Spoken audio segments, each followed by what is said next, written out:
Ever wondered what happened when multiple processes blocked each other forever? That's called a deadlock. Nobody moves, everything freezes. How to avoid it? Let me introduce you. The banker's algorithm. Imagine you are a banker, and your job is to manage money, satisfy all the customer as much as you can. One day, 4 customers walked into the bank, and each of them want to withdraw money from the bank.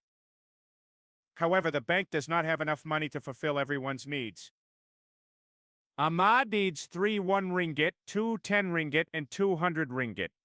Danish needs 6 1 ringgit, 1 10 ringgit, and 300 ringgit. Eamon needs 3 1 ringgit, 1 10 ringgit, and 400 ringgit. Azia needs 4 1 ringgit, 2 10 ringgit, and 200 ringgit. However, the bank has only 9 1 ringgit, 3 10 ringgit, 600 ringgit now. To satisfy all of them at once, you decided to give them some money. First, you give Ahmad 1 1 ringgit. Then you give Danish 5 1 ringgit, 1 10 ringgit, and 100 ringgit. And later, you give Eman 2 1 ringgit, 1 10 ringgit, and 100 ringgit. And last, you give Aisha 200 ringgit. After giving them the money, you thought everything is over. But Hey, I still need 2 more 1 ringgit, 10 ringgit, and 100 ringgit. Where's my 1 more 1 ringgit and 2 more 100 ringgit? Mama, someone stole my 1 ringgit and 3 100 ringgit. Hello, 999? Someone scammed my 4 1 ringgit and 2 10 ringgit. Help! Peh! you want to satisfy them by giving them more. But the bank now has only 1 1 ringgit, 1 10 ringgit, and 2 100 ringgit. Now it's big brain time.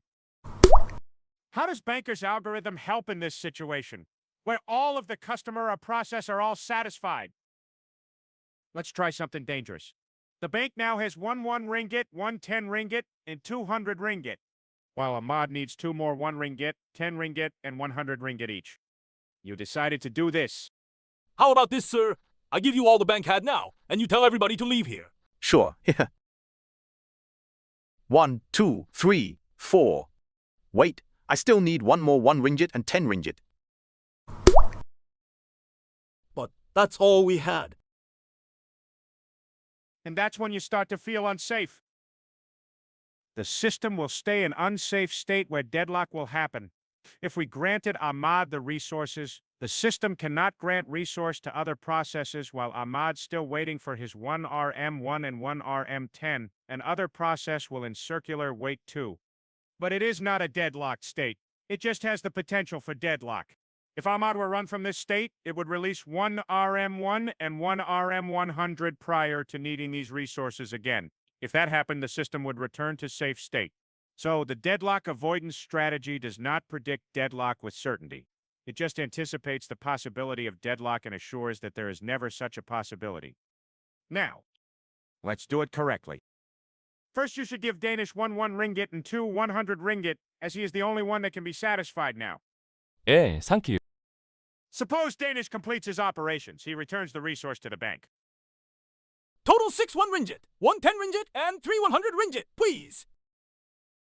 And now the bank has 6 1 ringgit, 2 10 ringgit, and 3 100 ringgit. And we check again if any of the customer's needs can be satisfied. In this case, every customer's needs can be satisfied. Suppose we choose Ahmad, give him 2 RM1, 2 RM10, and 2 RM100 that he needs, and he return backs. Then continue with Iman. And finally, Aisha. At this point, all customers' processes have been satisfied. And that's all for deadlock avoidance, which ensures that the system of processes and resources is always in a safe state.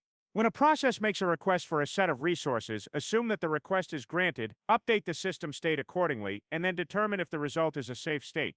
If so, grant the request, and if not, block the process until it is safe to grant the request. That's all from us. Thank you!